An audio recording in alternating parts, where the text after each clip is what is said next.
down everything, then we drive all the way back to Brickhammer with the whole X-Soljaz, Castro, Laddin, and all my homies, the Rackley, Wildlad, Rackley, you know, a whole lot of people, man. So at the end of the day, niggas, they don't even understand this shit. Pisces gave us 2 tracks on stage, our show.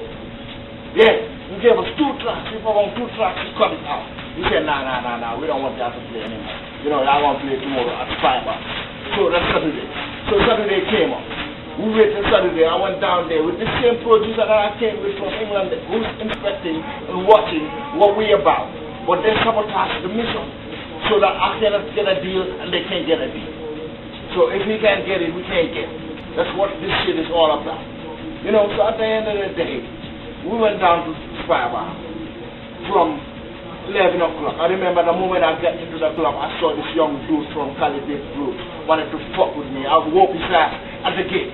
I whooped his ass 3 years back at the hours in Gambia when we were beating with 4.9 Harlem.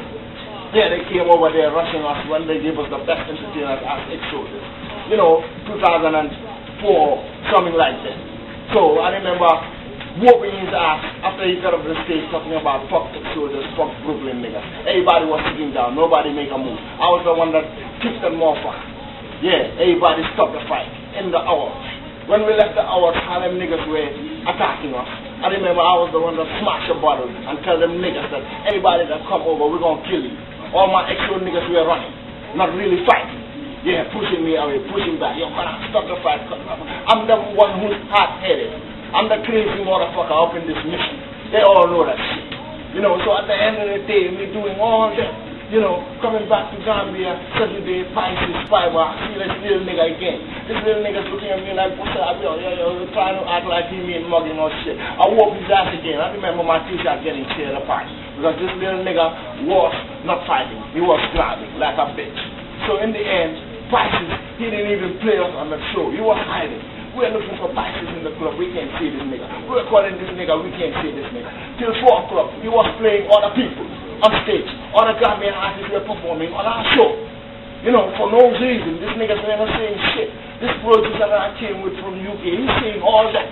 You know, so at the end of the day, I have 1 week to spend in Gambia. So Friday, Saturday, Sunday we relax. Monday, Tuesday, Wednesday, we went to the radio. I remember us going to West Coast talking. Laddin telling me I talk too much. Why do I talk too much? Because I say the reality of life. I talk about it. My dad used to write. He's a journalist. Me, I'm a musician. I sing about it, talk about it, rap about it. That's what I do. So best believe you got to listen to what I have to say. So at the end of the day, what did these niggas do? What did they do? They didn't do shit. Instead, they had to tell me, okay, now we're going to do a show Thursday before you leave.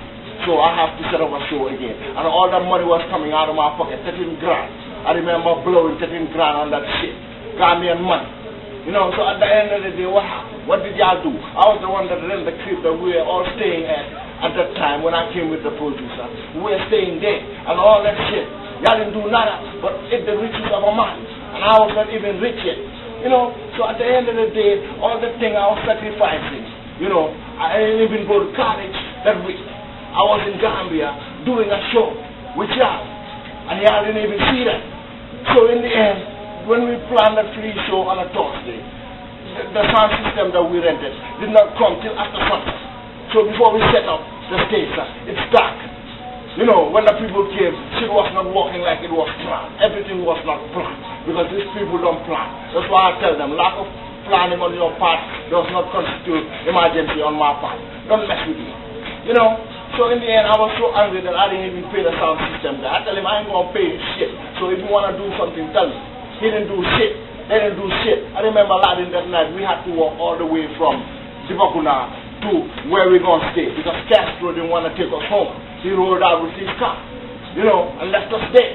You know, imagine that. These niggas, I used to be the one that used to sit with them in front of my father's gate at the house waiting for my dad to come home from work with his car so we can get into my father's car and roll out and go anywhere.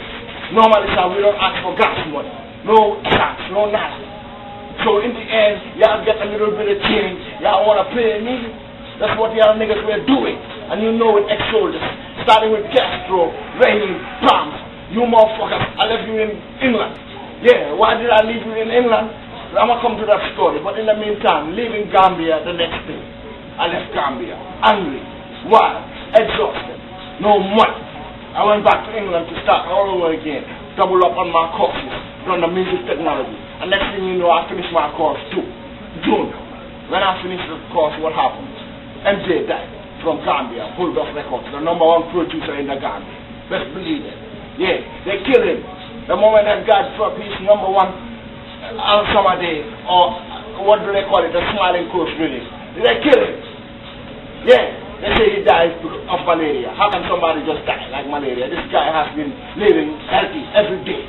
They killed that guy. So me, now what do I have to do? I'm in England. Now I don't have no money, no shit. Everything's working upside down. You know, I remember going to the carnival that time, 2007, with them cats. What did they do? They were segregating, isolating me from them, separating themselves from me. Rahim, farms. I remember we were all sitting in Watford and all that shit. Niggas were just doing their own shit without me. They forget that I was the one that brought them all the way into England with my mouth. They tell me I talk too much. But the talk I talk is what brought them where they are. Through God. Because I talk to God, I pray to God.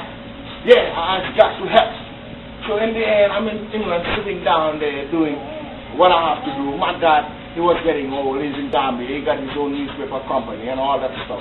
He's talking about, yo, you know, if you cannot, you know, do much in England, why not come back home and help me out here? I'll get you some connections.